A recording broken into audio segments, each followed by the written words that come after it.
Laura. At this stage, I can offer nothing more than my word. I am a senior government employee in the intelligence community. I hope you understand that contacting you is extremely high risk, and you are willing to agree to the following precautions before I share more. This will not be a waste of your time. The following sounds complex, but should only take minutes to complete for someone technical. I would like to confirm out of email that the keys we exchanged were not intercepted and replaced by your surveillance. Please confirm that no one has ever had a copy of your private key and that it uses a strong passphrase. Assume your adversary is capable of 1 trillion guesses per second. If the device you store the private key and enter your passphrase on has been hacked, it is trivial to decrypt our communications. Understand that the above steps are not bulletproof and are intended only to give us breathing room. In the end, if you publish the source material, I will likely be immediately implicated. This must not deter you from releasing the information I will provide. Thank you, and be careful. Citizenfour.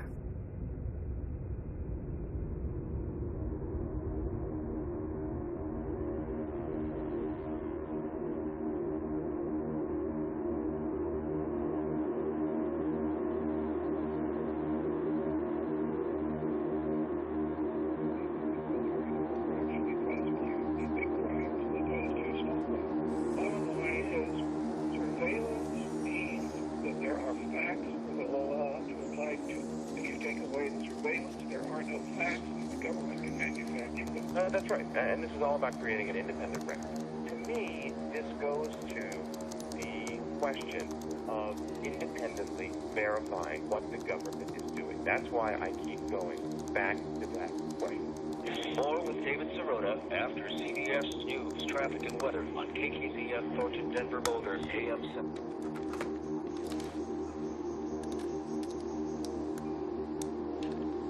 Hey, can you hear me? I am here, David. How are you? Well, I would just start by pointing to what Barack Obama himself said about those questions when he was running for the office that he now occupies in December of 2007. He said, quote, "The president does not have the power under the Constitution to unilaterally authorize a military attack in a situation that does not involve stopping an actual or imminent threat to the nation." So by Obama's own words, the president does not have the power that he's now exercising under the Constitution.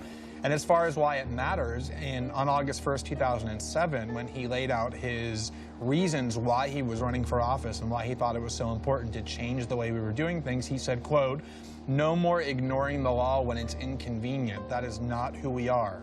We will again set an example for the world that the law is not subject to the whims of stubborn rulers." So to allow presidents to simply start wars on their own without any...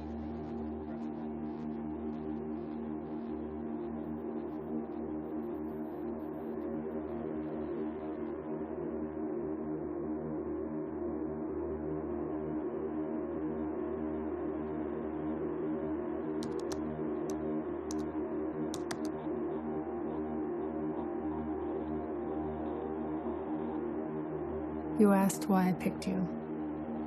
I didn't. You did. The surveillance you've experienced means you've been selected, a term which will mean more to you as you learn about how the modern SIGINT system works. For now, know that every border you cross, every purchase you make, every call you dial, every cell phone tower you pass, friend you keep, article you write, site you visit, subject line you type, and packet you route is in the hands of a system whose reach is unlimited, but whose safeguards are not.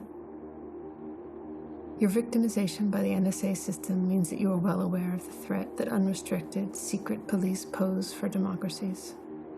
This is a story few but you can tell.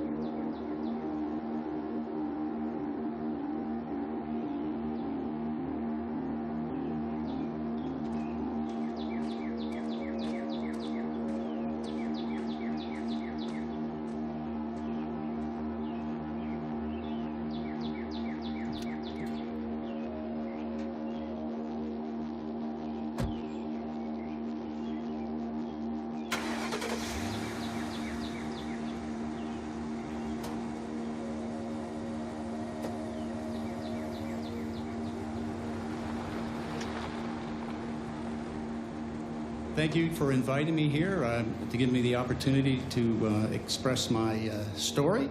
But let me give you some of my background. I spent about 4 years in the military, and then I went into NSA directly. So I ended up with about 37 years of service combined.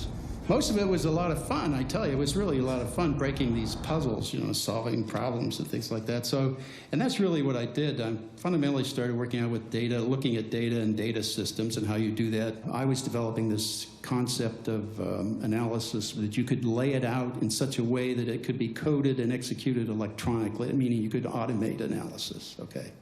And it has to do with metadata and using metadata relationships. So that was my whole theme there at NSA. Eventually that's what I ended up to. I was the only one there doing that, by the way.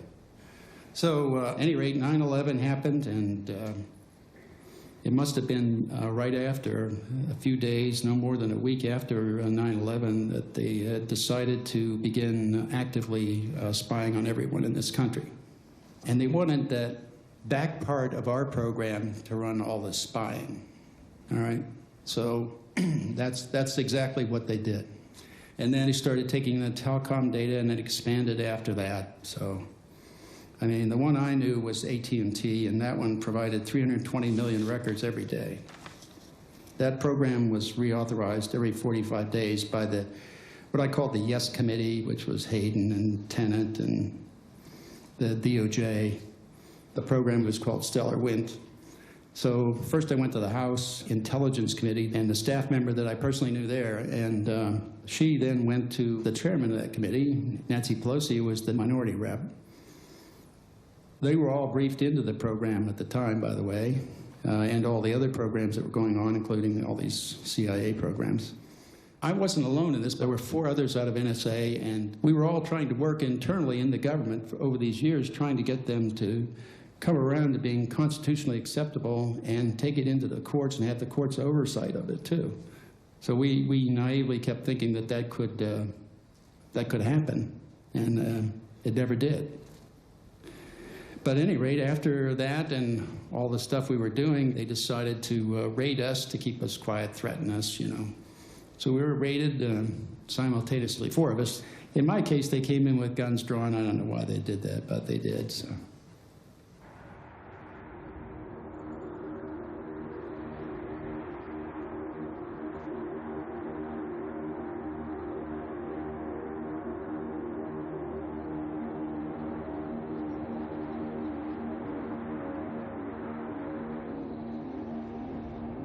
Laura, I will answer what I remember of your questions as best I can. Forgive the lack of structure. I am not a writer, and I have to draft this in a great hurry. What you know as Stellar Wind has grown. SSO, the expanded special source operations that took over Stellar Wind's share of the pie, has spread all over the world to practically include comprehensive coverage of the United States. Disturbingly, the amount of U.S. communication ingested by NSA is still increasing. Publicly, we complain that things are going dark, but in fact, our accesses are improving. The truth is that the NSA has never in its history collected more than it does now.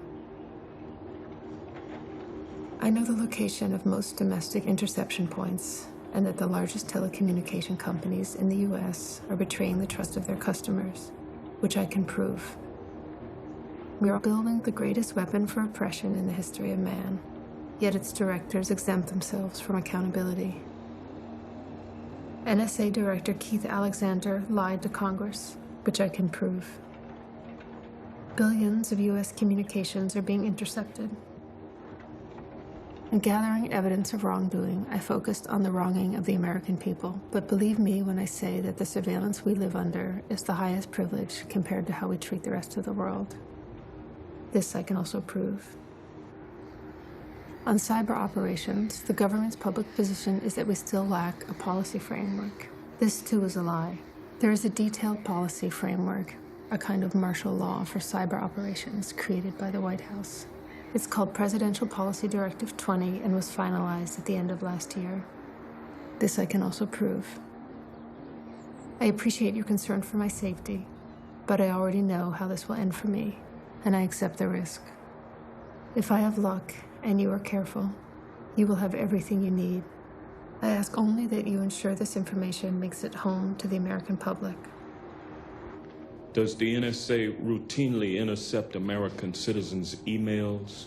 No.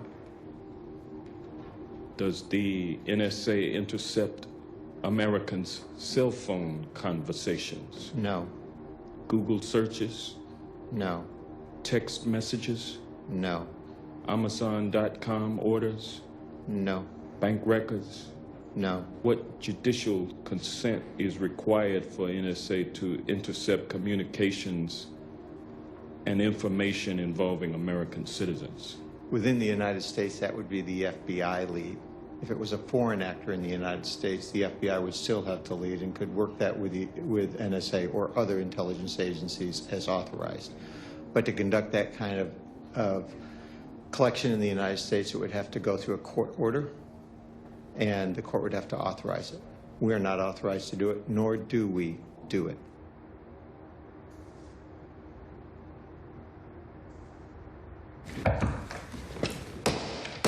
All rise. The United States Court of Appeals for the Ninth Circuit is now in session. Please be seated.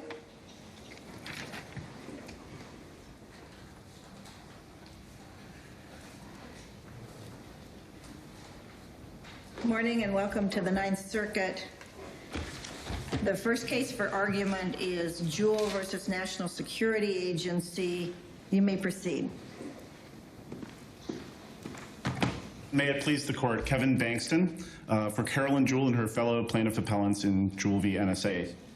Your honors, plaintiffs have specifically alleged that their own communications and communications records have been acquired by the government. But the district court found that we had failed to allege facts that differentiated the injury that our plaintiffs suffered from the injury suffered by every other AT&T user whose communications and records have been acquired by the government, basically concluding that so long as everyone is being surveilled, no one has standing to sue. However, to deny standing to persons who are injured simply because many others are also injured would mean that the most injurious and widespread government actions could be questioned by nobody. Do you have anything concrete that, in fact, a specific communication of your client was intercepted? We have evidence that all of the communications passing between AT&T's network and other networks in their Northern California facility have been intercepted, and so that would necessarily include the internet communications of our Northern California plaintiffs. So, okay, thank you. Thank you, Your Honor.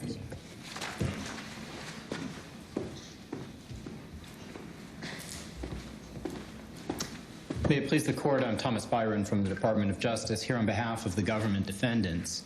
We think this litigation need not be resolved in federal court in light of the oversight of the political branches, both legislative and executive, which provides a better opportunity for oversight and resolution of the concerns raised concerning nationwide policies of alleged surveillance in these complaints. Even if it's revealed that one or more of the plaintiffs had email or telephone conversations intercepted that had nothing to do with national security?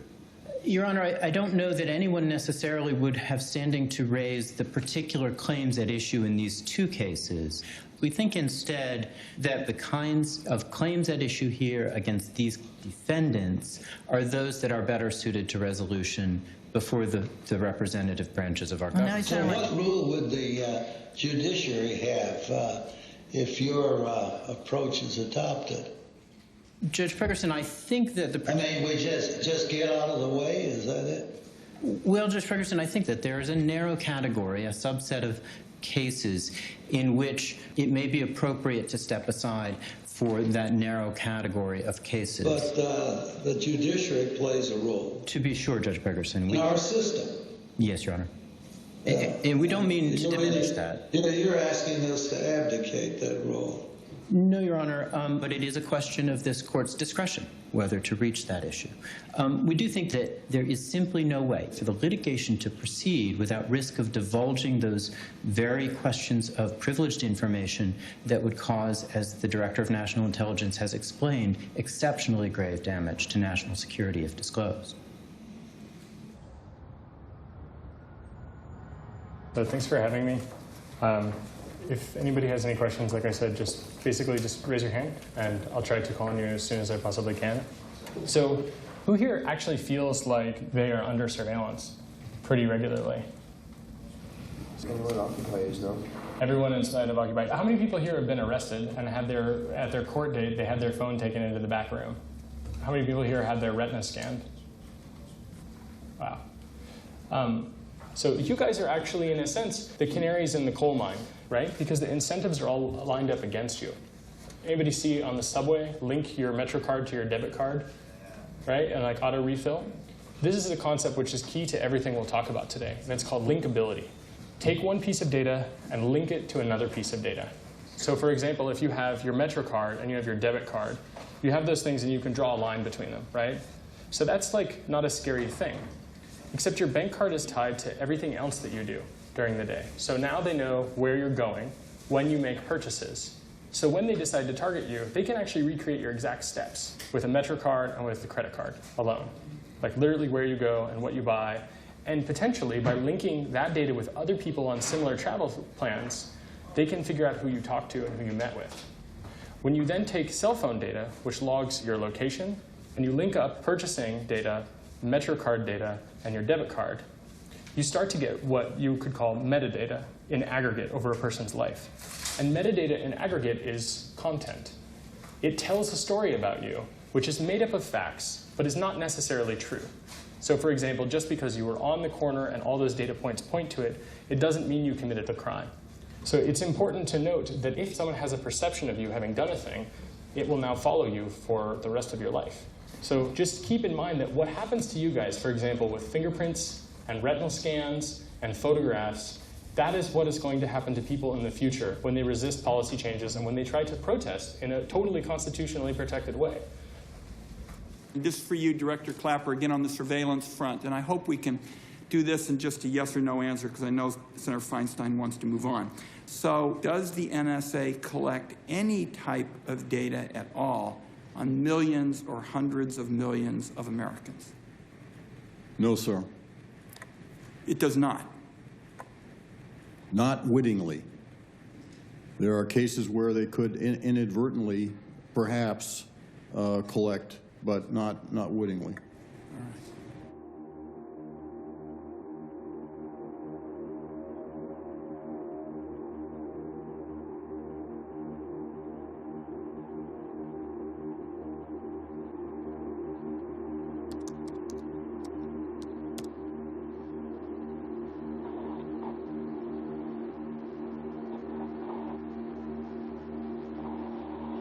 The encrypted archive should be available to you within 7 days. The key will follow when everything else is done. The material I provide and investigative effort required will be too much for any one person. I recommend, at a very minimum, you involve Glenn Greenwald. I believe you know him. The plain text of the payload will include my true name details for the record, though it will be your decision as to whether or how to declare my involvement. My personal desire is that you paint the target directly on my back. No one, not even my most trusted confidant, is aware of my intentions, and it would not be fair for them to fall under suspicion for my actions. You may be the only one who can prevent that, and that is by immediately nailing me to the cross, rather than trying to protect me as a source. On timing regarding meeting up in Hong Kong. The first rendezvous attempt will be at 10 a.m. local time on Monday. We will meet in the hallway outside of a restaurant in the Mirror Hotel. I will be working on a Rubik's Cube so you can identify me. Approach me and ask if I know the hours of the restaurant. I'll respond by stating that I'm not sure and suggest you try the lounge instead. I'll offer to show you where it is, and at that point, we're good. You simply need to follow naturally.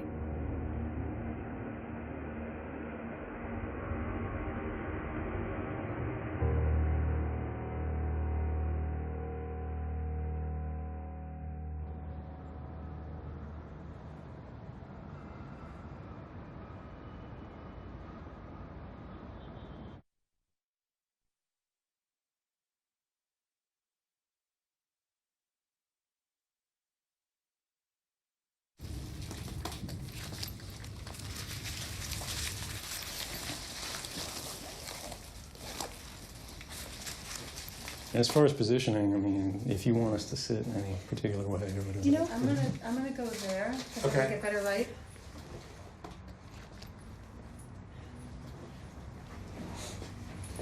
Just want to know where the first place is. So, there's, so many different enormous stories just that are kind of standalone stories that even certain things about individual document that can just be their own story. And I just want to start churning those stories out. I basically woke up this morning and already started writing stories. So I'm hoping to, start publishing within a day or 2 days. Okay. As long as you're good with that. Yeah. And so as far as the stuff we have to talk about, I mean, I'm kind of dichotomizing it between stuff that I'd like to talk to you about in terms of the documents and the content, and Laura has a bunch of questions about that as well. Sort of while we're working through the documents, getting your take on a lot of this stuff that will help me understand it better. But then also the sort of you story, right? The who you are, why, what you've done, why you've done what you've done. Yeah. And I'd love to do that first. Okay. In part because you're the only one who could do that. So I'd like to just get it done so that it's done. And also because, it might be that you want to do that early because it might be necessary, or we might choose to have that done early. Tell me your thoughts on just where you are with that. The primary one on that, I think I've expressed it a couple times online, is I feel the modern media has a big focus on personalities. Totally. And I'm a little concerned the more we focus on that, the more they're going to use that as a distraction. And I don't necessarily want that to happen, which is why I've consistently said, I'm not the story here. Nervous. No, it's a very, very cheap pen that just the slightest force broke. Go ahead.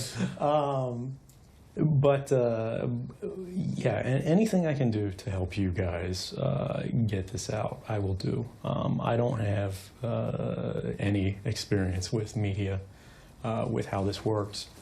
So I'm kind of learning as I go. Right. So I just want to get a sense of why did you decide to do what you've done? So for me, it all comes down to state power against the people's ability to meaningfully oppose that power. And I'm sitting there every day getting paid to design methods to amplify that state power.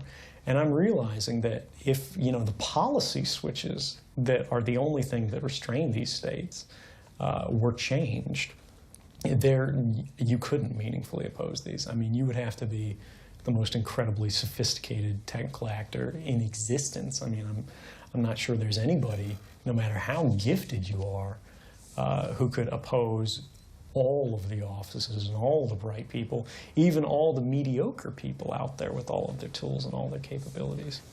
And as I saw the promise of the Obama administration be betrayed and I walked away from, and in fact actually advance the things that had been promised to be sort of curtailed and reined in and dialed back, and actually get worse, particularly drone strikes, which I also learned at NSA we could watch drone videos from our desktops. As I saw that really hardened me to action. In real time? In real time, yeah. It'll stream a lower quality of the video to your desktop. Typically, you'd be watching surveillance drones as opposed to actually, murder drones where they're going out there to bomb somebody. But you'll have a drone that's just following somebody's house for hours and hours, and you won't know who it is because, you don't have the context for that. But it's just a page where it's lists and lists of drone feeds in all these different countries under all these different code names, and you can just click on which one you want to see. Right. But so if your self-interest is to live in a world in which there's maximum privacy, doing something that could put you into prison in which your privacy is completely destroyed is sort of the antithesis of that. How did you reach the point where that was a worthwhile calculation for you?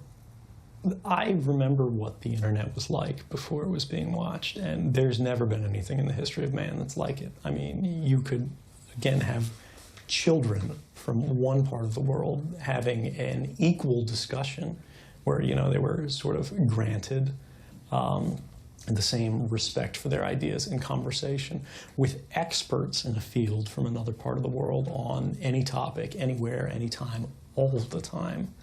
And it was free and unrestrained. And we've seen the chilling of that and the cooling of that and the changing of that model towards something in which people self-police their own views. And they literally make jokes about ending up on the list if they donate to a political cause or if they say something in a discussion. And it's become an expectation that we're being watched. Many people I've talked to have mentioned that they're careful about what they type into search engines because they know that it's being recorded. And that limits the boundaries of their intellectual exploration. And I am more willing to risk imprisonment or any other negative outcome personally than I am willing to risk the curtailment of my intellectual freedom and that of those around me whom I care for equally as I do for myself. And again, that's not to say that I'm self-sacrificing, because it gives me, I feel good in my human experience to know that I can contribute to the good of others.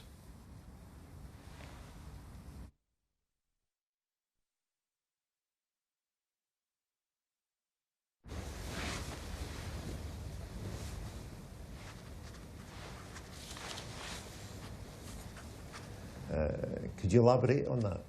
So, I don't know how much of the programs and the actual technical capacities everybody's talked to you about, but there's an infrastructure in place in the United States and worldwide that NSA has built in cooperation with other governments as well that intercepts basically every digital communication, every radio communication, every analog communication that it has sensors in place to detect. And with these capabilities, basically the vast majority of human and computer-to-computer communications, device-based communications, which sort of inform the relationships between humans, are automatically ingested without targeting.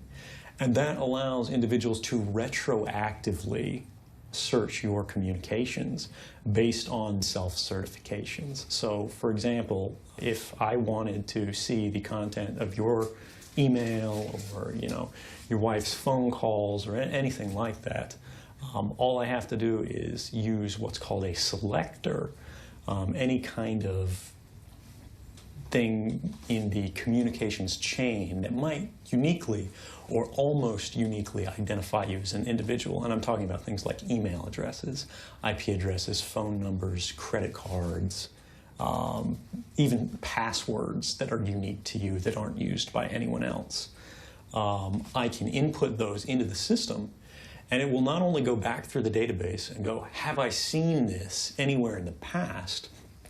It will basically put an additional level of scrutiny on it moving into the future that says, if this is detected now or at any time in the future, I want this to go to me immediately and alert me in real time that you're communicating with someone, things like that. So I don't know who you are or anything about you. Okay. I work for Booz Allen Hamilton, a defense contractor. I'm sort of on loan to NSA. I don't talk to a Booz Allen boss. I don't get tasking from Booz Allen. It's all from NSA. So I don't know your name. Oh, sorry. My name is Edward Snowden. I go by Ed. Edward Joseph Snowden is the full name. S-N? O-W-D-E-N. And where are you from?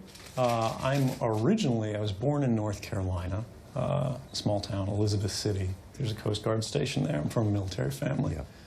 But I spent most of my time growing up around Fort Meade in Maryland. And your family, what's the consequences for them? This is actually what has made this hardest. My family doesn't know what's happening. They're unaware. I don't think I'll be able to keep the family ties that I've had for my life because of the risk of associating them with this. And I'll leave, what to publish on this and what not to publish to you guys. I trust you to be responsible on this. But basically, the closer I stay to my family, the more likely they are to be leaned on. So you don't want me to report this? I mean, we don't. Yeah, we definitely want to do whatever we can not to include them or bring them into the mix. So, that's fine. I won't. I'm sorry, let me interrupt you. Can we just stop for a second, do the document, and then go back to that? That makes sense. What do I need? Do I need an email address that we're using, or? Well, so you can send them, once you've encrypted it, you can send it from whatever you think is appropriate. The main thing is you've got to encapsulate all of this in a way that it can't be decrypted and read when it's in transit across the network, or on either of the endpoints. Okay. I mean, just so you know, these documents are basically all going to be public within 48 hours, 72 hours. This is simply, you want to get in the process of doing this for everything because it seems hard, but it's not hard. Okay. This is super easy. So just walk me through it. And show me the actual folder structure where these files are first. How many documents did you say there were?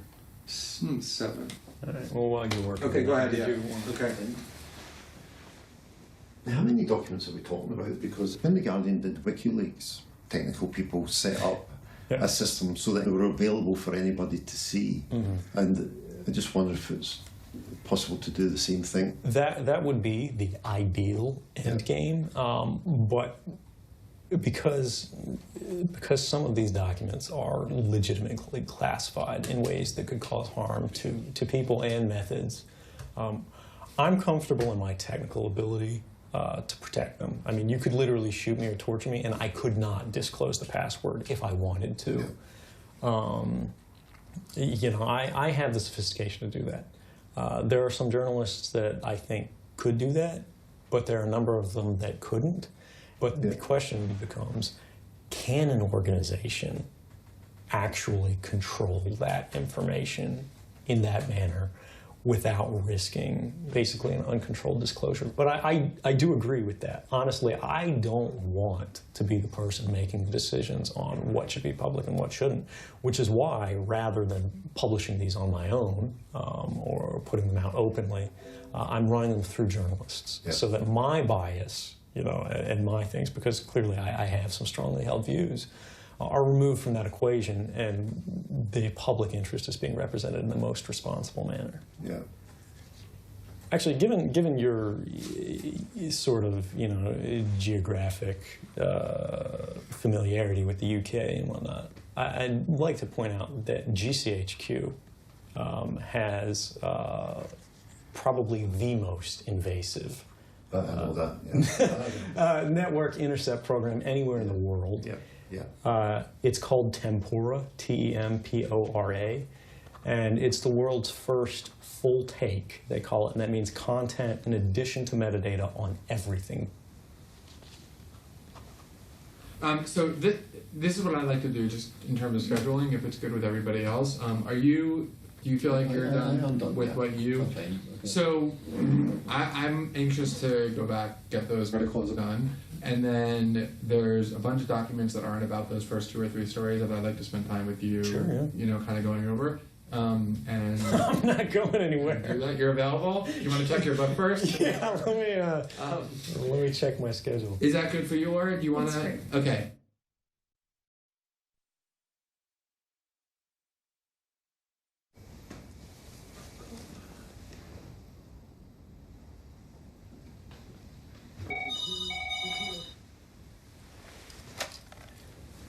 Hello? Yes? My meal was great. Thank you very much. No, I still have some left, and I think I'm going to be eating it later, so you can just leave me alone for now. Okay, great. Thank you so much. Have a good one. Bye. Let's fix that real quick. So another fun thing I was telling Laura about this, all of these new VoIP phones, they have little computers in them, and you can hot mic these over the network all the time, even when the receiver's down. So as long as it's plugged in, it can be listening on you, and I hadn't even considered that earlier, but yeah. Okay. There are so many ways. This could be, everything that's in here is pretty much going to be on the public record at some point. We should operate on that. Yeah, basis. I think we are. So, do you have your air gap machine? I do. You can pop that out. Do you have an understanding or commitment on when you guys are going to press with the first stories? It's about 7 or 8 in the morning in London. Okay. Well, let's see here.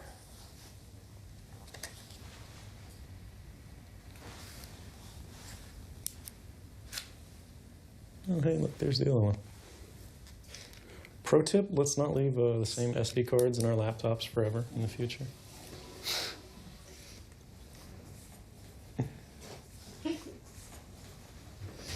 Did you know that this was still kicking around in your laptop?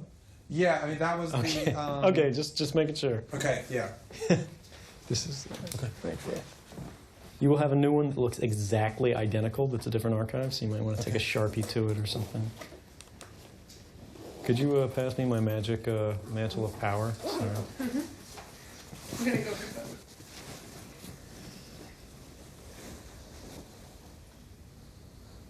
Is that about the possibility of visual? overhead? Yeah, visual collection.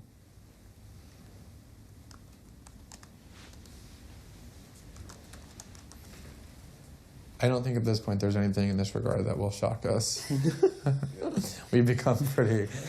In fact, Ewan said before, he's like, I'm never leaving my room. He's like, I'm never leaving anything in my room again, not a single machine. I was like, you've been infected by the paranoia bug, and that was all of us. And the way he said it, he was like, I would never leave a single device in the room again alone. My bag is getting heavier and heavier. Exactly. Less and less. That's your evil influence. All right, I'm going to need you to enter your root password because I don't know what it is. If you want to use this one, you're more than welcome to. Okay. Looks like your root password's about 4 characters long anyway. It's usually a lot longer, but that's just like the one-time only thing, right? So it is... it had been a lot longer, but ever since I knew that it was just like a one-time only session one, I've been making it shorter. Is that not good? It's actually not. I was expressing this with Laura either. The issue is because of the fact that it's got a hardware MAC address and things like that, if people are able to identify your machine, and they're able to... This is the fact you're about to break the most upsetting story. Right, that's true, that's true. So they might kind of prioritize... It's 10 letters. I type very quickly. It actually is 10 letters. Okay, so 10 letters would be good if they had to brute force the entire key space. Right. That would still probably only take a couple of days for NSA. That's a fire alarm. Okay. Hopefully it just sounds like a 3-second test. Whereas, do you want to call the desk and ask? I think it's fine. Yeah, I don't think it's an issue, but it's interesting that they're just... Did that happen before? Maybe they got mad that they couldn't listen into us via the phone anymore. Is the fire alarm gone off before? No, that's the first time that's happened. Yeah, see, just in case they've got like an alert that goes through. But that's unusual.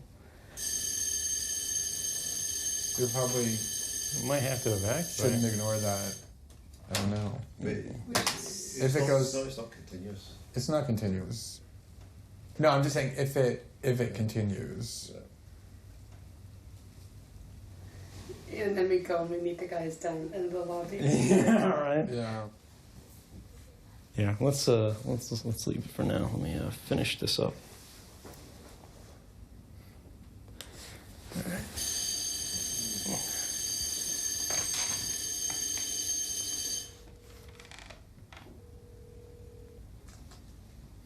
Not that they're going to answer because they probably got like 7,000 calls. Yeah.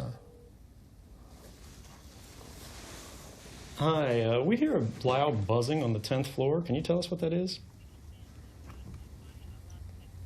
Oh, okay. Okay, great. Thank you. Bye. Fire alarm testing maintenance. That's good. Yeah. That's what we wanted to hear. Nice of them to Nice of them to let us know about that in advance. I just wanted to give you kind of a quick tour. When Laura was looking at this, she was kind of salivating and couldn't stop, like, actually reading the documents. Right. So we'll try and restrain ourselves without promising that we'll succeed. Yeah, I just wanted to kind of explain a brief overview of what these are and how they're organized. The beginning are just some documents of interest. The primary purpose of the second archive is to bring the focus over to SSO. As opposed to PRISM. And this is in general. It's SSO, or Special Source Operations. Those are the worldwide passive collection on networks. They're both domestic to the U.S. and international. There's a lot of different ways they do it, but corporate partnerships are one of the primary things they do domestically. They also do this with multinationals that might be headquartered in the U.S. who they can kind of coerce or just pay into giving them access. And they also do it bilaterally with the assistance of certain governments. And that's basically on the premise that they go, all right, well, we'll help you set the system up if you give us all the data from it. So yeah, there's a lot more in here than any one person or probably one team could do. Right. X-Keyscore deep dive. X-Keyscore in general, and there's a huge folder of documentation on X-Keyscore and how it works, is the front-end system that analysts use for querying that sort of ocean of raw SIGINT that I was telling you about. All of that stuff where you can sort of do the retroactive searches and live searches and get flagging and whatnot. X-Keyscore is the front end for that. I'm just going to show you one slide here because Laura thought it was valuable and was talking about kind of how these capabilities ramp up in sophistication over time. This is kind of nice. As of fiscal year 2011, they could monitor 1 billion telephone or internet sessions simultaneously per one of these devices. And they could collect at a rate of about 125 gigabytes a second, which is a terabit. That's just each one of these devices? That's for each one of these, yeah. How many tumult missions would that be then? Per this, back then, there were 20 sites. There's 10 at DoD installations, but these are all outdated. We've expanded pretty rapidly. But still 20 sites, that's at least 20 billion. This all needs to get out, you know what I mean? It's like, it just in terms of understanding the capabilities, like it's so opaque. It's not science fiction. This stuff is happening right now. No, that's what I mean. Yeah. It's like the magnitude of it, and like this is a pretty inaccessible technical document, but even this like is really chilling. Do you know what I mean? Yeah. And yeah, I mean we should be having debates about whether we want government to do. I mean, this is massive and extraordinary. It's amazing. Yeah. Even though you know it, even though you know that to see it, like the physical blueprints of it and sort of the technical expressions of it really hits home in like a super visceral way that is so needed.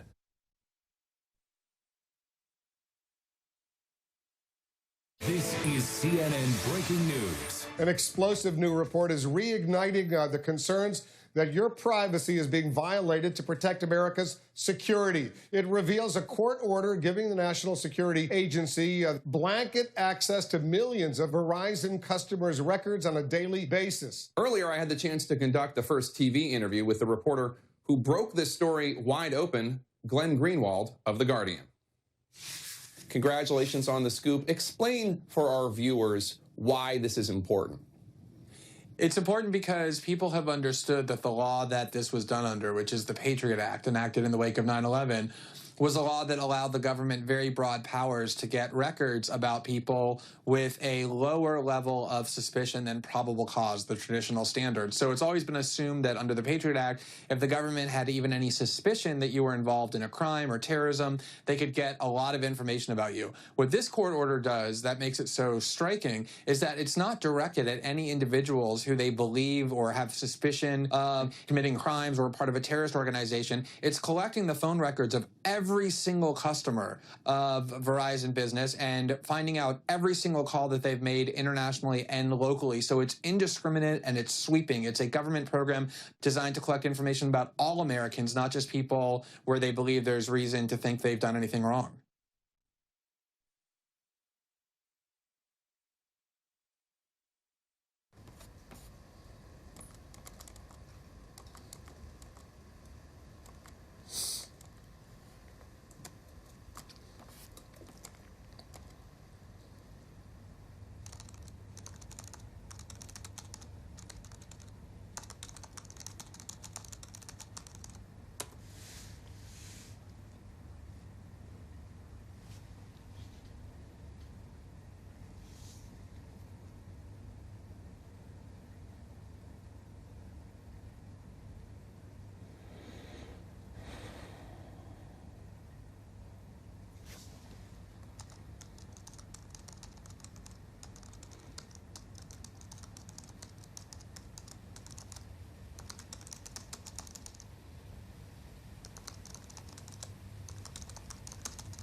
Yeah, it's a tough situation, you know, hearing that the person that you love, that you've spent the decade with, may not be coming back.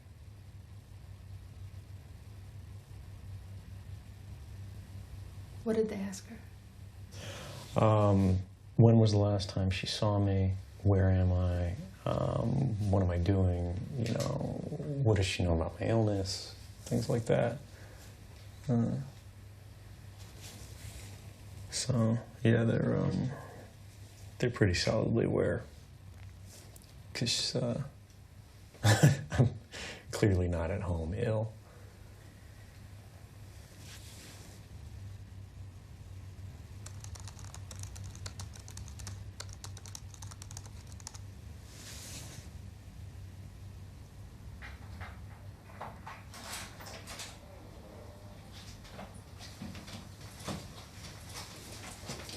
Hello?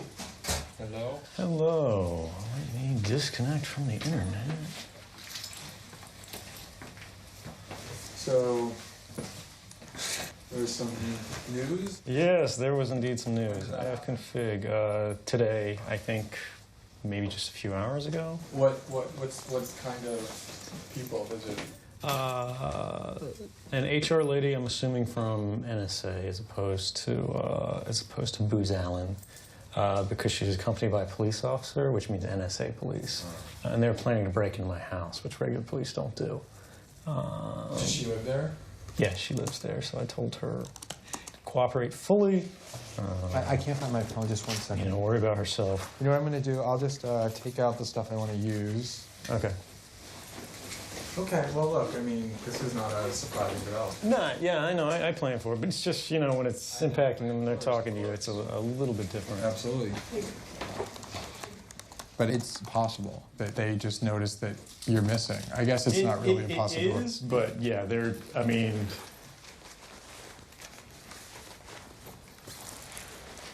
Let me just get rid of this. So I obviously was focused on other things than appearance this morning. How did she react? Was she relatively calm about it? She's relatively calm. Does she know anything about what you're doing? She has no idea, and that's. I mean, I feel badly about that, but that's the only way I could think of where like she can't be in trouble. Did you just basically do I have to go somewhere for reasons that I can't tell you about kind of thing? I just disappeared when she was on vacation. And I left a note saying, hey, I'm going to be gone for a while for work, which isn't unusual for me in my business, you know, so. Okay, so let me ask you a couple of things just quickly. Are they going to be able to go into your stuff and figure out what you took? In some sort of like peripheral senses, but not necessarily. With great specificity. Yes, because I cast such a wide net. If they do that, the only thing they're going to do is they're going to have a heart attack because they're going to go, he had access to everything. Yeah. And they're not going to know what specifically has been done. Now, I think they're going to start to actually feel a little better, although they're not going to be wild about this in any case, when they see that the stories are kind of cleaving to a trend. You know, it's not like here's the list of everybody who works everywhere. Right. I also think, you know, they're going to be paranoid in the extreme and assuming all kinds of worst case scenarios, which is going to, you know, I think make them react in ways that probably aren't like going to be particularly rational on their part.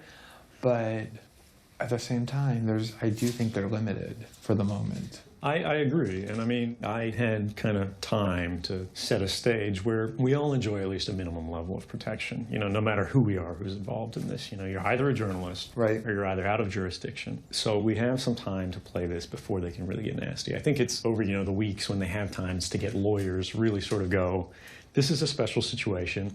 How can we interpret this to our advantage? Like we see them do this all the time, you know, whether it's drones or wiretapping or whatever. They'll go, well, according to this law from the 1840s, you know, we can apply X, Y, or Z authority. Mm-hmm. But that takes time, and that takes agreement. Yeah, and also, you know, I mean, I think the more public we are out there, too, like as journalists, and the more protection that's going to give as well.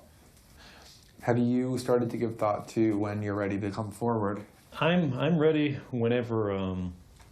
Honestly, I think there's sort of an agreement that it's not going to bias the reporting process. That's my primary concern at this point. I don't want to get myself into the issue before it's going to happen anyway, and where it takes away from the stories that are getting out.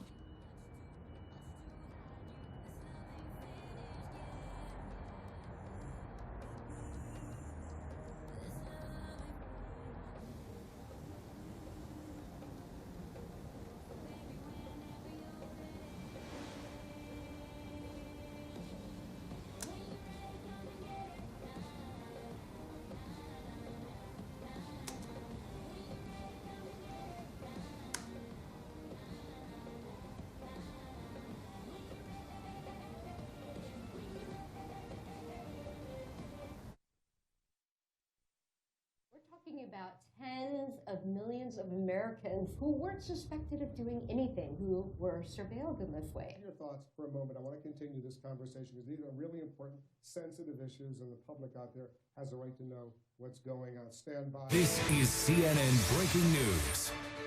Now, another explosive article has just appeared, this time in the Washington Post. It's breaking news that it reveals another broad and secret U.S. government surveillance program. The Washington Post and The Guardian in London reporting that the NSA and the FBI are tapping directly into the central servers of 9 leading internet companies, including Microsoft, Yahoo, Google, Facebook, AOL, Skype, YouTube, and Apple. The Post says they're extracting audio, video, photographs, emails, documents, and connection logs that enable analysts to track a person's movements and contacts over time. Let's discuss this latest revelation. They're coming out fast. Bill Binney, the former official of the NSA who quit back in 2001. You were angry over what was going on. You'd be known as a whistleblower right now. Bill, what do you think about this Washington Post story? Well, I assume it's just a continuation of what they've been doing all along. So you're not surprised? Do you have any idea who's leaking this information? I don't know who leaked this. I have no doubt that the administration will launch an investigation not into who approved these programs, but into who leaked the information. I'm not shocked that the companies are denying it. I don't assume that... Do you believe them? There may be some technical basis on which they can say that we are not actively collaborating, or they don't have what we consider in our own definition to be direct access to our servers. But what I do know is that I've talked to more than one person who has sat at a desk at a web portal and typed out commands and reached into those servers from a distance. So whatever they want to call that, that's what's happening. Well, what I would call it is the single biggest infringement on American civil liberties probably of all time, isn't it? It's interesting, Artie, you have the New York Times now today saying that the administration has lost all credibility. Yeah, the New York Times slammed President Obama for this, and frankly, I was used to that. The New York Times used to slam George Bush for protecting the country and for the steps he took. And I don't want us to drop our guard. I don't want us to be struck again. As we saw in Boston, Anderson, people are willing to sacrifice their civil liberties. People sheltered inside, which was... How can you believe in freedom, do you think? I mean, try and play devil's advocate for me.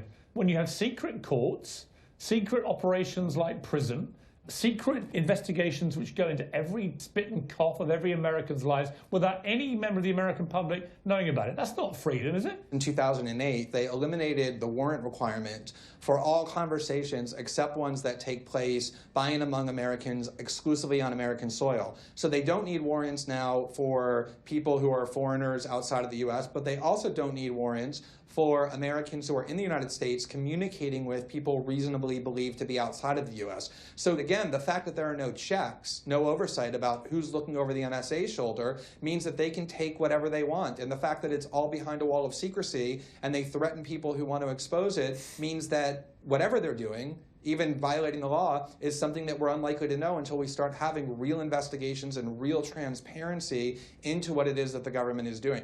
Glenn Greenwald, congratulations again on exposing what is a true scandal. I appreciate you joining me.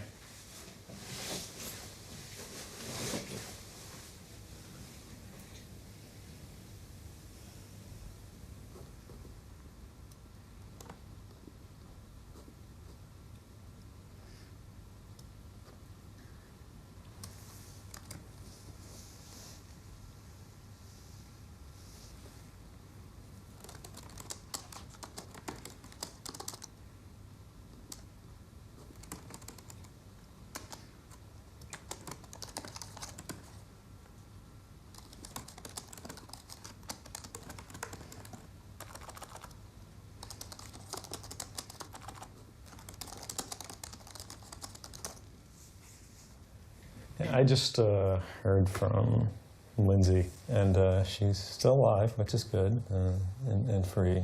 My rent checks apparently are no longer getting through to my landlord, so they said if we don't pay them in 5 days, we'll be evicted, which is strange because I've got a system set up that automatically pays them. So there's that, and apparently there's construction trucks all over the street of my house. So that's, I wonder what they're looking for.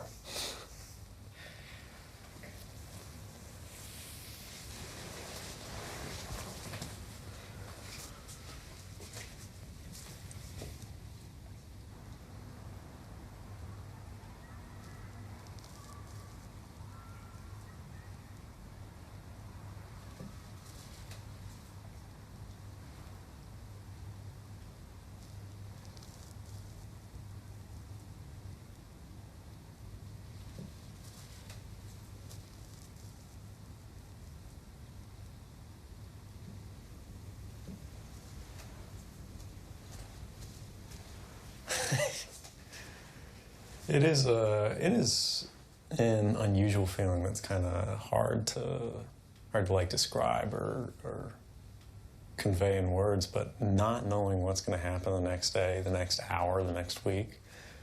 It's scary, but at the same time it's liberating. You know, the planning comes a lot easier because you don't have that many variables to take into play. You can only act and then act again.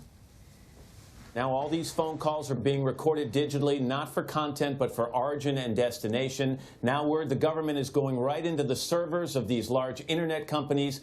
How does the government, politically speaking, make the argument that this is essential to national security and not a dramatic overreach in terms of personal privacy?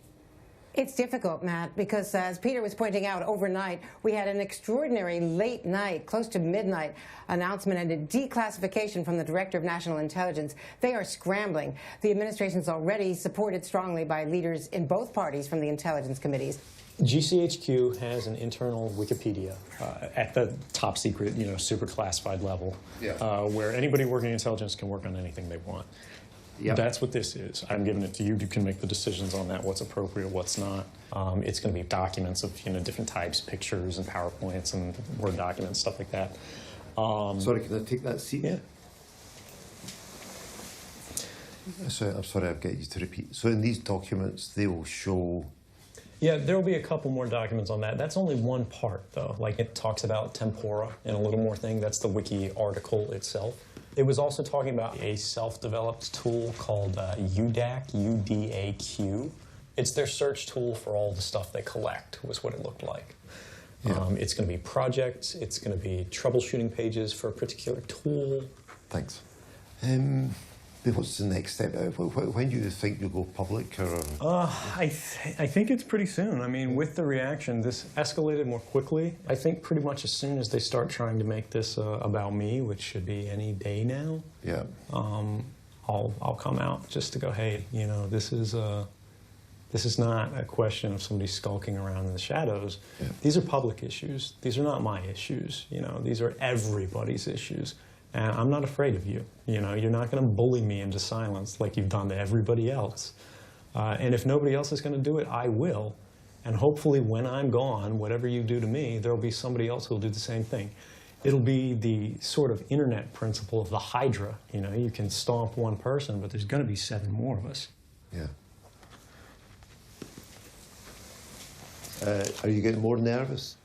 I mean... No, I think the way I look at stress, particularly because I sort of knew this was coming, because I sort of volunteered to walk into it, I'm already sort of familiar with the idea. I'm not worried about it. When somebody busts in the door, suddenly I'll get nervous and it'll affect me. But until they do, I'm eating a little less. That's the only difference, I think.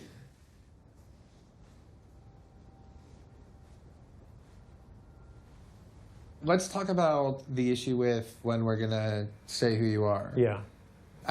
This is, you have to talk me through this because I have a big worry about this. Okay, tell me. Which is that if we come out and I know that you believe that your detection is inevitable and that it's inevitable imminently.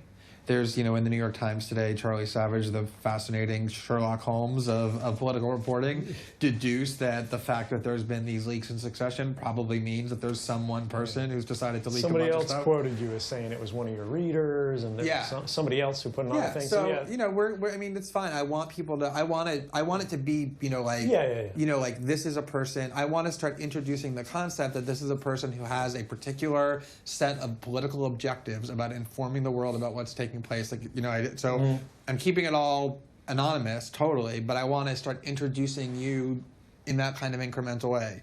But here's the thing. What I'm concerned about is that if we come out and say, here's who this is, here's what he did, the whole thing that we talked about, that we're going to basically be doing the government's work for them, and we're going to basically be handing them, a confession, and helping them identify who found it. I mean, maybe you're right. Maybe they'll find out quickly, and maybe they'll know. But is there any possibility that they won't? Are we kind of giving them stuff that we don't, or possibility that they know, but they don't want to reveal it because they don't know, or that they don't know, and we're going to be telling them? Like, is it a possibility that they're going to need like 2-3 months of uncertainty, and we're going to be solving that problem for them? Or let me just say the or part. Maybe it doesn't matter to you. Like, maybe you want it. You're not coming out because you think inevitably they're going to catch you and you want to do it first. You're coming out because you want to fucking come out and you want to be heard. There is that. I mean, that's the thing. I don't want to hide on this and skulk around. I don't think I should have to. Obviously, there's circumstances that are saying that. And I think it is powerful to come out and be like, look, I'm not afraid. And I don't think other people should either. I was sitting in the office right next to you last week. We all have a stake in this. This is our country. And the balance of power between the citizenry and the government is becoming that of the ruling and the ruled, as opposed to actually, the elected and the electorate. Okay, so that's what I need to hear, that this is not about... But I do want to say, I don't think there's a case that I'm not going to be discovered in the fullness of time. It's just a question of time frame. You're right. It could take them a long time. I don't think it will. But I didn't try to hide the footprint because, again, I intended to come forward the whole time. I'm going to post this morning just a general defense of whistleblowers. That's fine, yeah. And you in particular, without saying anything about you. I'm going to go post that right when I get back. And I'm also doing like a big fuck you to all the people who keep like talking about investigations like that. I want that to be like the fearlessness and the fuck you to like the bullying tactics has got to be completely pervading everything we do. And I think that's brilliant. I mean, your principles on this, I love. I can't support them enough. Because it's inverting the model that the government has laid out, where people who are trying to say the truth skulk around and they hide in the dark and they quote anonymously and whatnot. I say yes, fuck that. Okay, so here's the plan then. I mean, and this is the thing. It's like once you, I think we all just felt the fact that this is the right way to do it. It's you feel the power of your choice. You know what I mean? It's like, and I want that power to be felt in the world. Okay. And it is it's the ultimate standing up to them, right? Like, I'm not gonna fucking hide even for like 1 second. Yeah. I'm gonna get right in your face. Yeah. You don't have to investigate. There's nothing to investigate. Here I am. Yeah. And I think that is just incredibly powerful. And then the question just becomes, how do we do this in the right, the perfect way? Yeah. And that's my burden, and that's what I'm going to... So today is going to be the story in the morning, assuming that it doesn't change on the Guardian end. It's going to be the story in the morning just to keep the momentum going, just to keep, like, the disclosures coming. A big one at night. Now it's becoming like, okay, this is a major leak. And after today, when we pose the two things that we're going to pose, it's going to be... what the fuck is this leak and who did it? I guarantee you.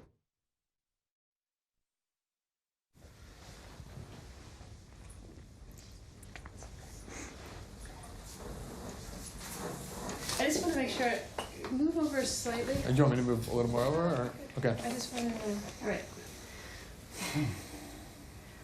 All right, we're rolling.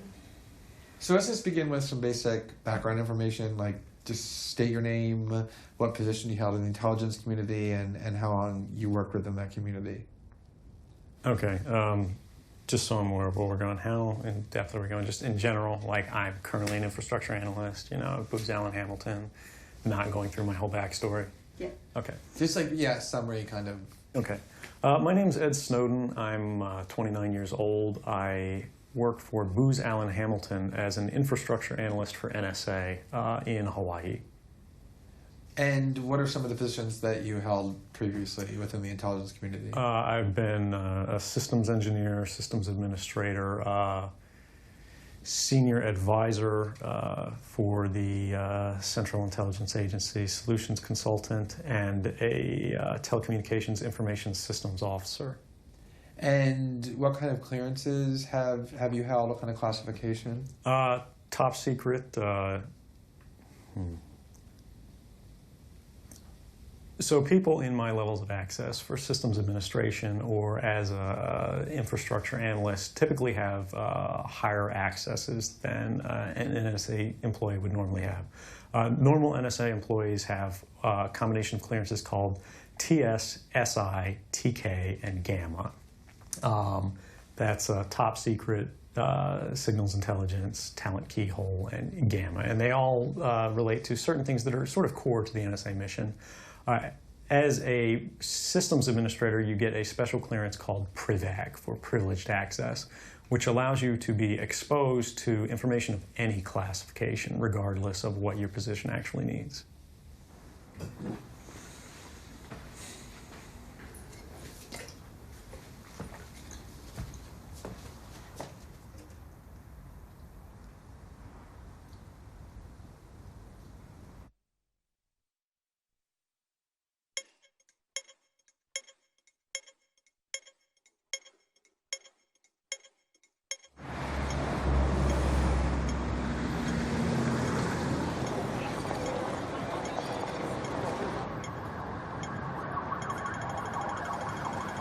Just before we go, a reminder of our top story, and that's that the former CIA technical worker Edward Snowden says he's responsible for leaking information that US authorities have been monitoring phone and internet data. The US Justice Department confirmed it's in the first stages of a criminal investigation. Leave it longer or cut it shorter? What do you think? As far as the video that people saw, am I less identifiable now? Was it? Because I can't go all the way down. It's still going to be stubble. I don't have the blade for closer. Will you be talking to any other media about this story today? I am. Will you be coming to our office? Basically, it would be a question to ask, of course, about where is Snowden now, what his plans are. Well, I'm obviously not going to talk about that, so unless you have any other questions, it's going to be a pretty... What are your plans, please? Are you staying in Hong Kong for the time being? For a little while. And do you have any hopes to write more about this story, or are you stopping new writing about this story? No, I'm going to continue to write about it. Have you had any pressure from the US authorities about continuing to report on this? No. And have you heard anything about what could be the attitude of Hong Kong authorities towards this case, whether they've contacted you or asked you anything about the whereabouts of Snowden, and whether that is another... I haven't heard from the authorities of any government. And where do you think the story is going, then? For you, and of course for Snowden, and of course for the US media and the US administration in general? Well, for me, I'm going to continue to do my reporting on what the government has been doing and what I think my readers should know about. As for him, I don't think anyone knows. They can have people come after me or any of their third-party partners. You know, they work closely with a number of other nations. Or, you know, they could pay off the triads, or, you know, any of their agents or assets. We have a CIA station just up the road in the consulate here in Hong Kong.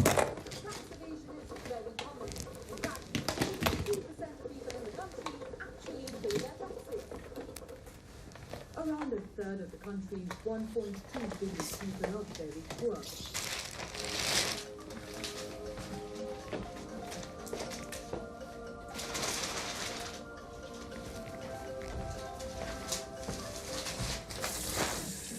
Hello, I'm Daniela Reporter. The top stories this hour.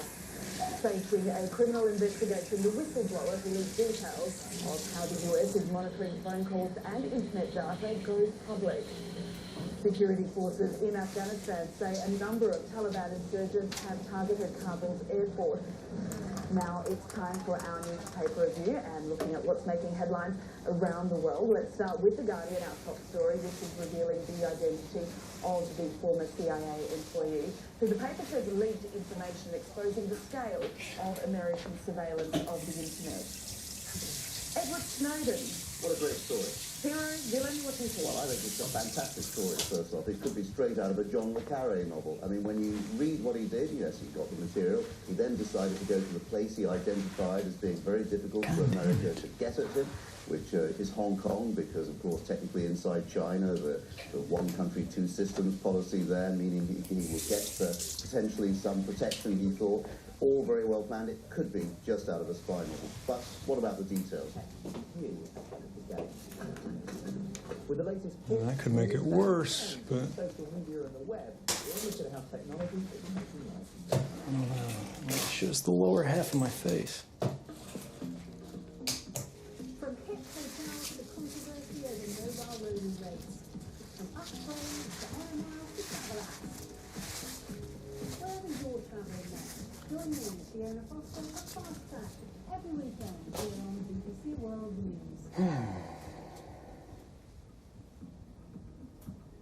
For in-depth, on-the-pulse analysis with a global perspective, join me, Yolita Lemayo, on India Financial Capital, only on BBC World News.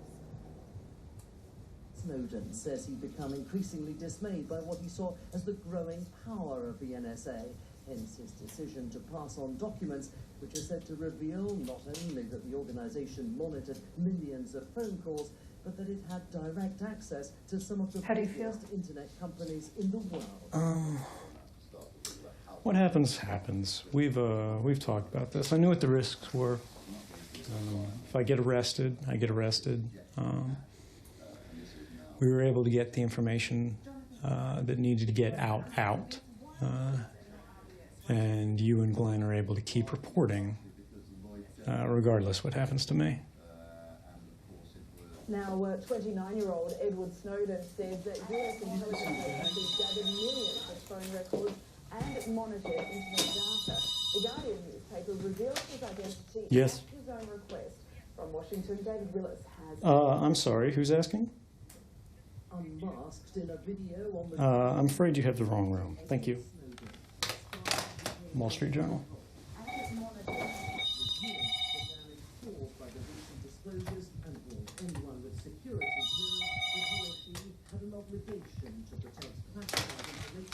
Yes.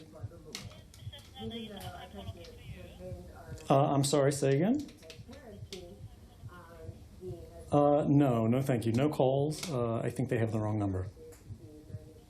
Yeah, no calls. Thank you. Wait, I'm sorry. If it's two men from the front desk, they can call, but no outside calls. Wait, actually, just let them through. Wait, ma'am? Fuck.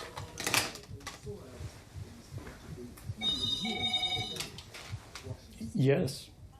10 days since protests began in Turkey, and yet again thousands have returned to the streets. Wait, is it a lawyer? Yeah, no. I mean the people who are asking. Ask them if they are lawyers. If the demonstrations continue, well, Mark Lauren is in Taksim Square in No, tell her that she has the wrong number and there's no Mr. Snowden here.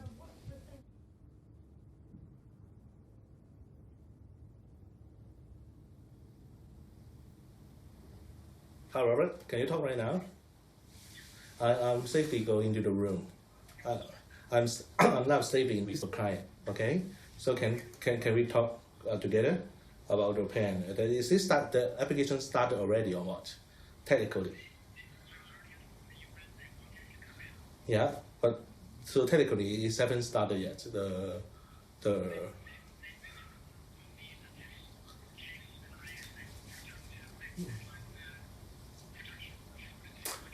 Would you mind to talk to in speakerphone? Sorry. Yeah. Hey, Robert. Hi, I'm the client. Pretty good. I'm doing well. Okay, I just met with the head of the UN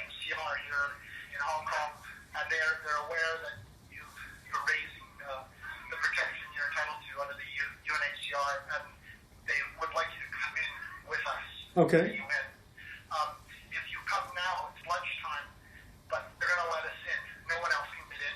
Okay. And within the UNHCR, there's separate exits from buildings, so we have a good opportunity. If any of the media finds out you're there, Yeah. we'll be able to exit a different way from the building. Okay, that's great. Is it okay if I bring equipment? Because I'm just kind of going so I can leave in any direction at any time and not come back if necessary. Just walk out of there. You don't have to go back. Okay. Take whatever you want with you, and just go with Mr. Mann. I will pick you. He knows where I'm going to pick you guys up, and then I'll bring you into the UNHCR. Okay, that sounds good. All right. Thank you so much for helping. Yeah, with he's this, by the way. quite worried about the next day, about the accommodation, or he is going to stay. Whether there is something private and they cannot be discovered by the police. Don't worry about that now. Let's just get up to the UN.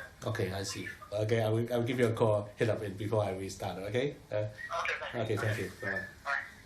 Bye. Sorry, there's don't yet have we don't have a car with such. Okay. What I'm thinking, we may ask the concierge to arrange a car, or we just go down and catch a taxi.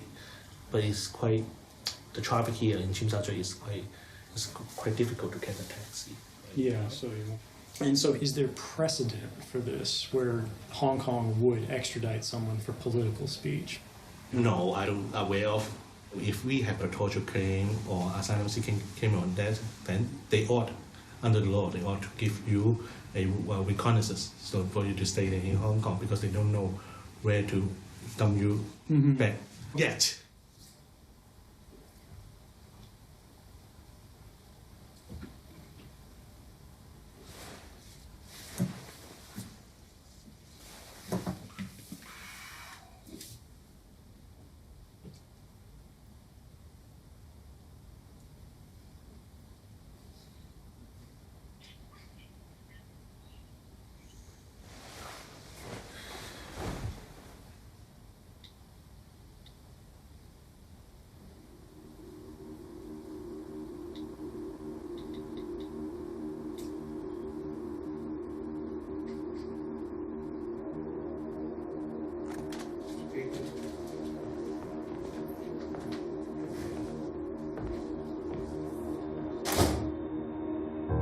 The president certainly does not welcome the way that this debate has earned greater attention in the last week. The leak of classified information about sensitive programs that are important in our fight against terrorists who would do harm to Americans is a problem. But the debate itself is legitimate and should be engaged.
Edição de domingo. Mas já amanhã vai ser na internet, não?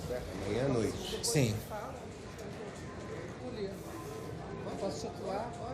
Mas tem que ver. Eu quero te mostrar o documento novo agora. Você vai ver isso muito mais claramente do que essa. Essa está o mapa que o cabos que onde eles estão coletando os dados para a prisão. Aqui mostra quantos eles estão coletando. O mais grosso, a linha, ou mais quantidade eles estão coletando. Você pode ver aqui, o linhas, o cabos é bem grosso. Para Brasil no sul e o norte, o cabos na mar de Brasil. Ele mostra que eles estão coletando muitas coisas no programa Prism, que eu acho que é muito importante, porque Prism é Facebook, Skype, YouTube, Yahoo, Hotmail, e mostra muito trânsito sendo roubado do Brasil. Mas não sabemos quanto o governo brasileiro sabe e quanto colaboração eles têm com empresas brasileiras também. Não sabemos disso, mas vamos saber, acho. Um dia saberemos tudo, ou quase tudo. É.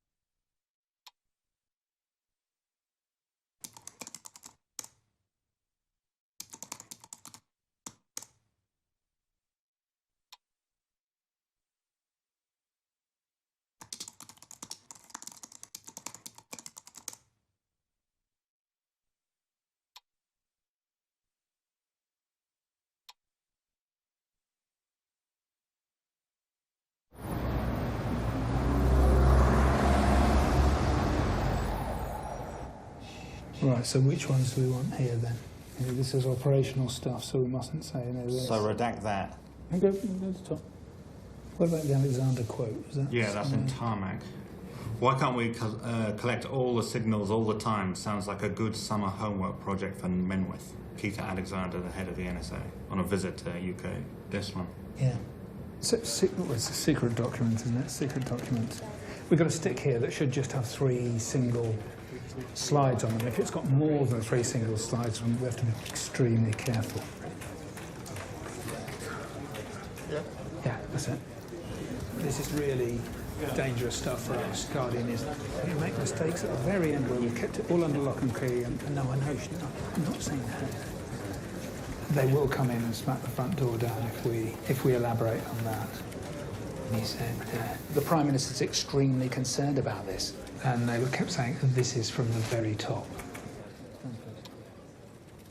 Well, we haven't got tempura in there.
As you can see on this map, the flight that reportedly has Snowden aboard has almost reached its destination here in Moscow, scheduled to land in the Russian capital within minutes. As you may have heard, there is a CIA agent who has revealed a lot of information, and he is now trapped in the airport in Moscow.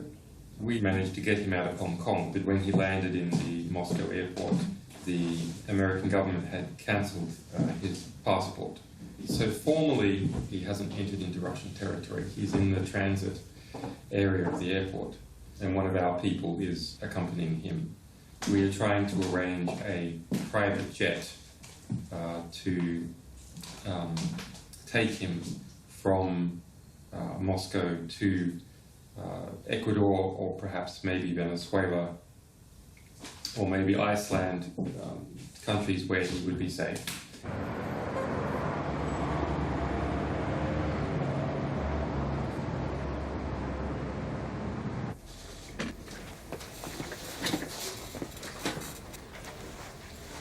A palavra de Vossa Senhoria pelo tempo que julgar necessário. Sim, obrigado e boa tarde a todos.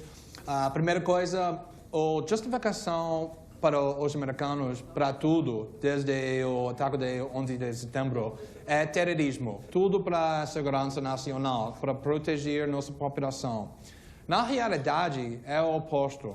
Tem muito documentos que não tem nenhum relacionamento com nada sobre terrorismo ou segurança nacional, mas só sobre competição com outro país, outras empresas, industrial, financeira, econômica. A segunda coisa sobre o X-Key Score. Quando publicamos os primeira, segunda, terceira artigos, a defesa do governo americano não estamos invadindo o conteúdo ou comunicação, só os metadados, os fatos sobre a identidade, sobre com quem você está falando, o que está falando ligando para você, a duração da comunicação. Na realidade, se eu posso saber todas as pessoas com quem você está comunicando e todas as pessoas com quem eles estão comunicando e onde você fica quando você está comunicando e a duração e o local, eu posso saber muito sobre sua personalidade, sua atividade, sua vida. É um vazio grande na privacidade. Mas, na realidade, essa defesa é totalmente falsa. O governo americano tem capacidade para invadir não só metadados, mas coisa que você está falando dentro de e-mails, ou coisas que você está falando na telefone, ou as palavras que você está entrando na Google para pesquisar coisas na internet, qual websites você está visitando, os documentos que você está mandando para colegas. Esse sistema vai mostrar quase tudo que todas as pessoas estão fazendo na internet. Então, se você é um jornalista fazendo uma investigação do governo americano, ou se você trabalha com uma empresa que está dando competição grande para uma empresa americana, ou se você está alguém que trabalha com direitos humanos contra o governo americano, ou qualquer muitas outras coisas, eles podem invadir essas comunicações com muita facilidade. Se você é americano, morando nos Estados Unidos, eles precisam ir primeiro para o tribunal e pedir permissão, sempre receber. Mas se você não é americano, eles não precisam nada, nenhuma aprovação do quadro para fazer isso. Eu acho que as consequências da eliminação da privacidade é difícil às vezes para analisar, mas está muito importante para entender que essa vai ter impacto grande, a habilidade para a população, para fazer manifestações, para fazer organização política contra o governo, é diminuído muito quando está sem privacidade.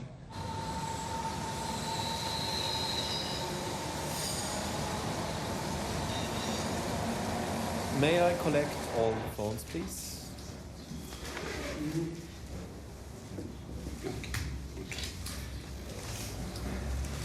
I have everything here. Put them in the refrigerator.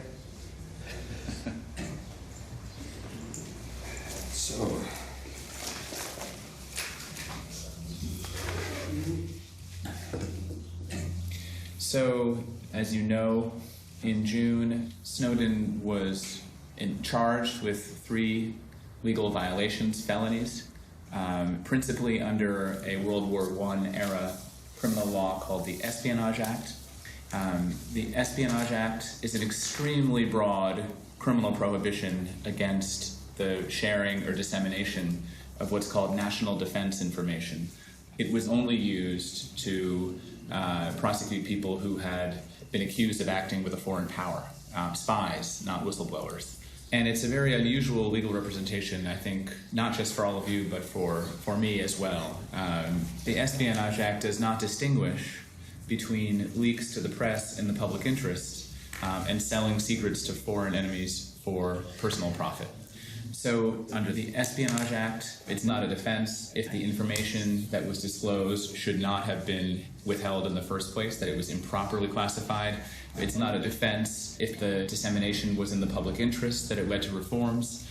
Even if a court determines that the programs that were revealed were illegal or unconstitutional, that's still not a defense under the Espionage Act. The government doesn't have to defend the classification. It doesn't have to demonstrate harm from the release. All of this is irrelevant. So when we say that the trial wouldn't be fair, we're not talking about what human rights lawyers think of as fair trial practices. We're saying the law, the statute itself, eliminates any kind of defense that Snowden might be able to make and essentially would equate him with a spy. And of course, those 3 counts could be increased to 100 or 200 or 300. They could charge him separately for each document that has been published by a journalist. And I think that we all recognize, even though we sit here as lawyers in a lawyers' meeting, that it's probably 95% politics and 5% law, how this will be resolved.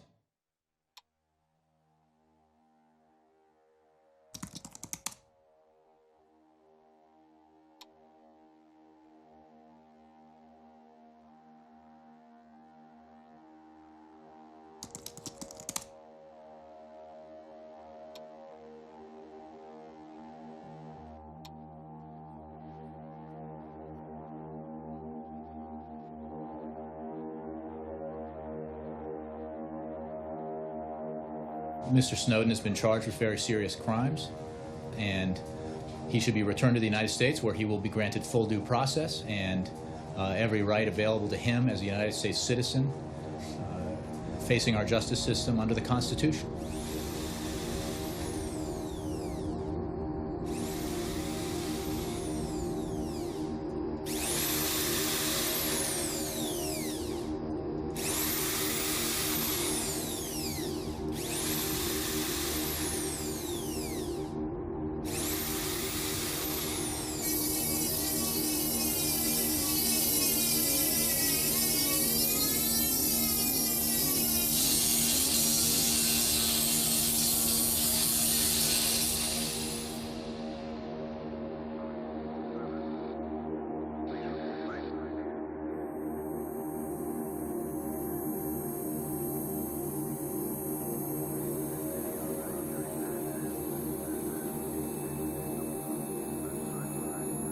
No, I don't think Mr. Snowden was a patriot.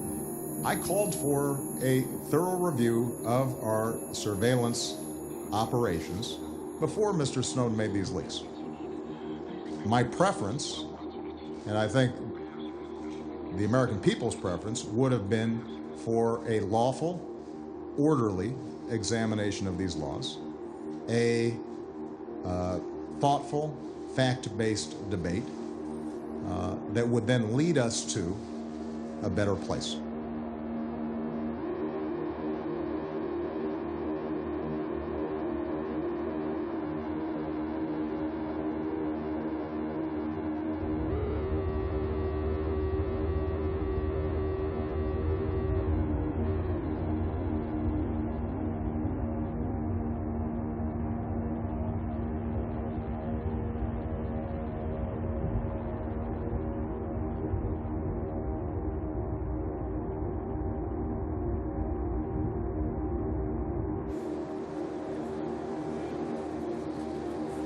Oh my God.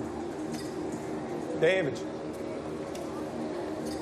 No, my baby. Yeah, okay. You okay?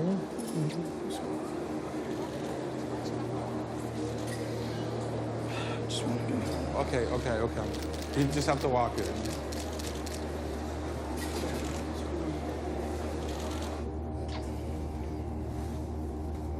How are you? Good. I'm totally fine. I didn't sleep at all. I couldn't sleep. I know.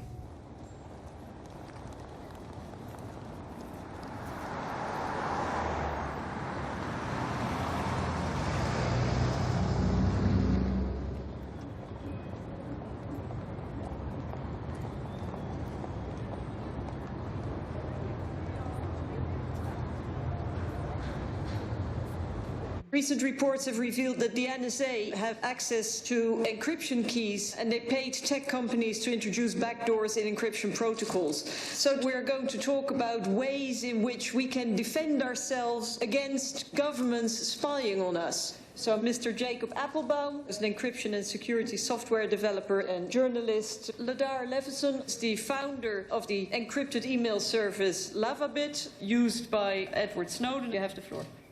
Thank you. Lavabit is an email service that hopefully one day will be able to stand on its own without any references to Snowden. My service was designed to remove me from the possibility of being forced to violate a person's privacy. Quite simply, Lavabit was designed to remove the service provider from the equation. By not having logs on my server and not having access to a person's emails on disk, I wasn't eliminating the possibility of surveillance. I was simply removing myself from that equation. In that surveillance would have to be conducted on the target, either the sender or the receiver of the messages. But I was approached by the FBI quite recently and told that because I couldn't turn over the information from that one particular user, I would be forced to give up those SSL keys and let the FBI collect every communication on my network without any kind of transparency. And of course, I wasn't comfortable with that, to say the least. More disturbing was the fact that I couldn't even tell anybody that it was going on. So I decided, if I didn't win the fight to unseal my case, if I didn't win the battle to be able to tell people what was going on, then my only ethical choice left was to shut down. Think about that. I believe in the rule of law. I believe in the need to conduct investigations. But those investigations are supposed to be difficult for a reason. It's supposed to be difficult to invade somebody's privacy because of how intrusive it is, because of how disruptive it is. If we don't have our right to privacy, how do we have a free and open discussion? What good is the right to free speech if it's not protected? In the sense that you can't have a private discussion with somebody else about something you disagree with. Think about the chilling effect that that has. Think about the chilling effect it does have on countries that don't have a right to privacy. I've noticed a really interesting discussion point, which is that what people used to call liberty and freedom, we now call privacy. And we say, in the same breath, that privacy is dead. This is something that really concerns me about my generation, especially when we talk about how we're not surprised by anything.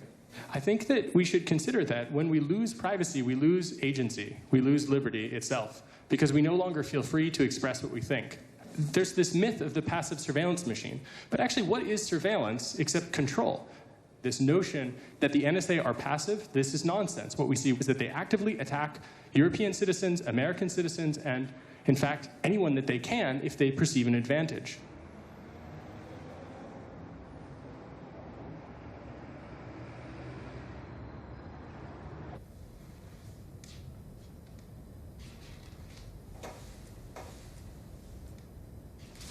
Und dann kommt jetzt der entscheidende Abschnitt, spricht viel dafür, dass es die SCS war, die das Handy von Kanzlerin Merkel ins Visier genommen hat.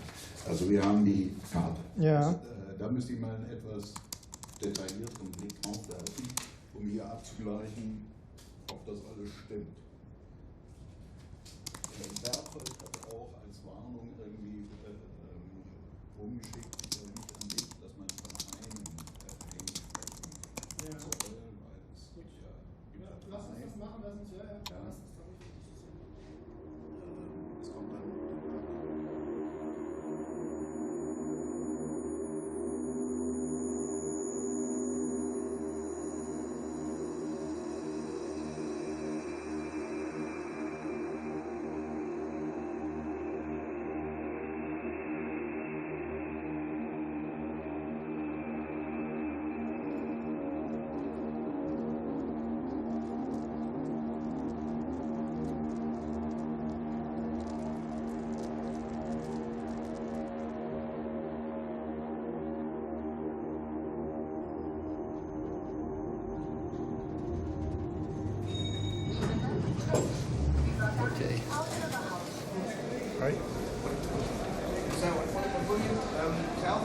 people here.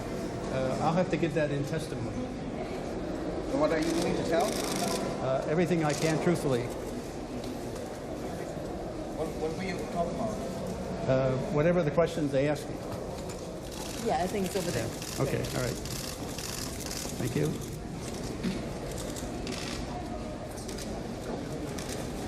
Hello, Vinay. Hey. How are you? Good. How are you? Good to see you again. Nice to meet you Yeah. again, yes.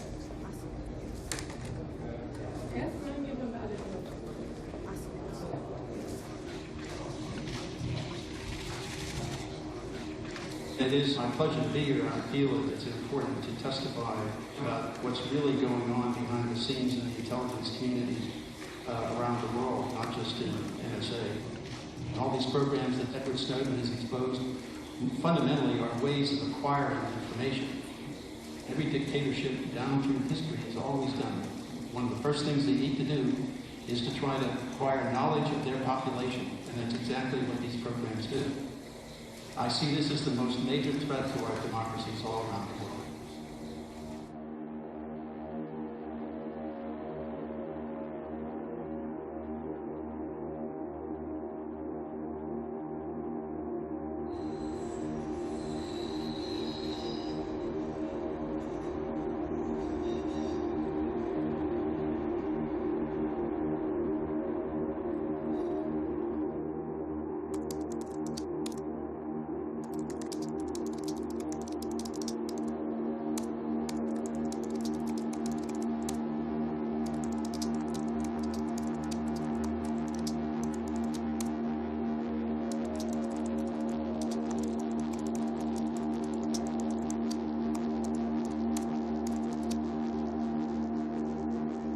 What do you think they're doing to reporters, those of us that are working directly with Snowden documents? How do you think they would approach dealing with people like us?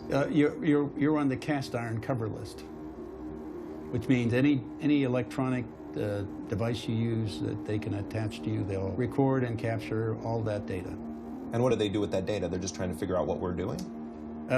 Well, they're trying to, that's part of it, but the other part, primarily part, for them, I think, is to find the sources of information you're getting. So if I have a confidential source who's giving me information as a whistleblower, and he works within the U.S. government, and he's concerned about what he perceives as violations of the Constitution, and he gets in touch with me, they... Yep. Go ahead. Yeah, from there on, they would nail him and start watching everything he did. And if he started passing data, I'm sure they'd take him off the street. I mean, the way you have to do it is like Deep Throat did, right? In the Nixon years, meet in the basement of a parking garage, physically.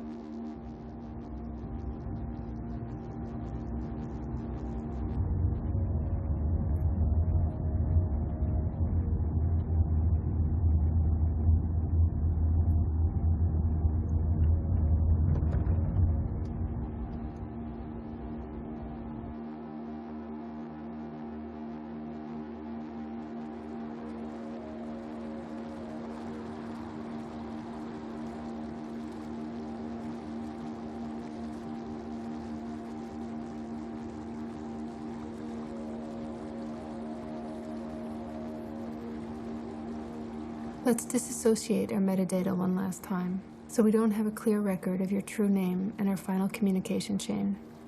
This is obviously not to say you can't claim your involvement, but as every trick in the book is likely to be used in looking into this, I believe it's better that that particular disclosure come on your own terms.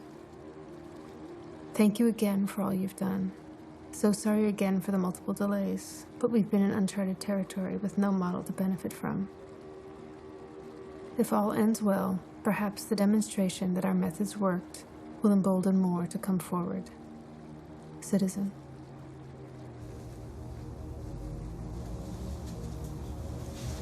So the update that I want to give you is about the new source that we this is what.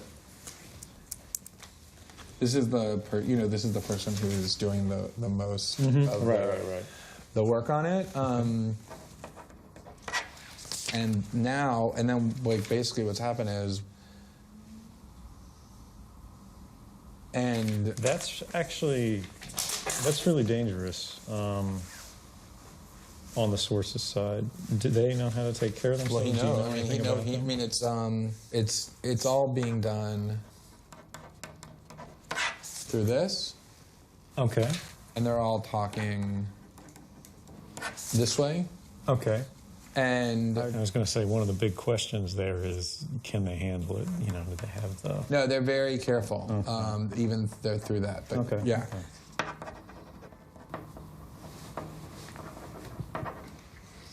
And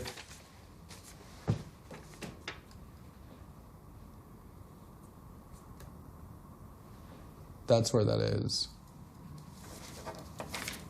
Wow, that's really something.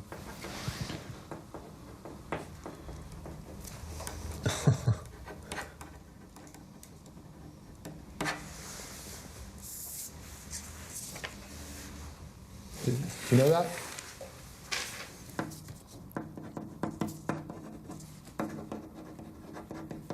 It's not the actual planes. Right. You mean the control? It's the process. Who's sending the There's a chart.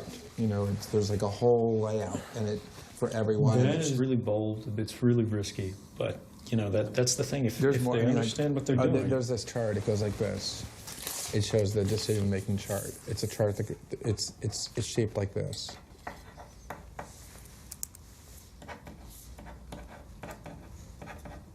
So up here it says that's the decision-making chart for each one.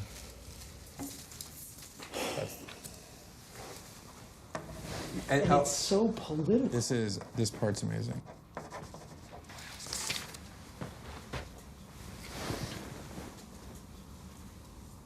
That's fucking ridiculous. It's so shocking.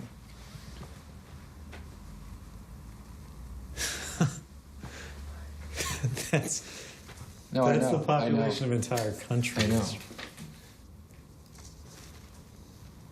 That's what we're working on.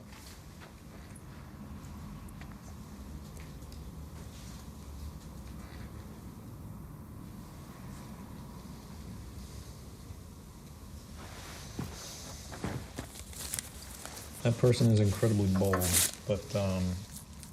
but also very well aware. Right. I just hope. I mean. No, I mean the boldness of it is shocking, but I mean it was obviously. But the other thing is motivated by what you did. I mean, this is going to, that could raise the profile of this whole political situation with whistleblowing to a whole new level because it's going to. Yeah, I mean, I actually think that's a great thing. And I think people are going to see what's being hidden again, by a totally different part of the government.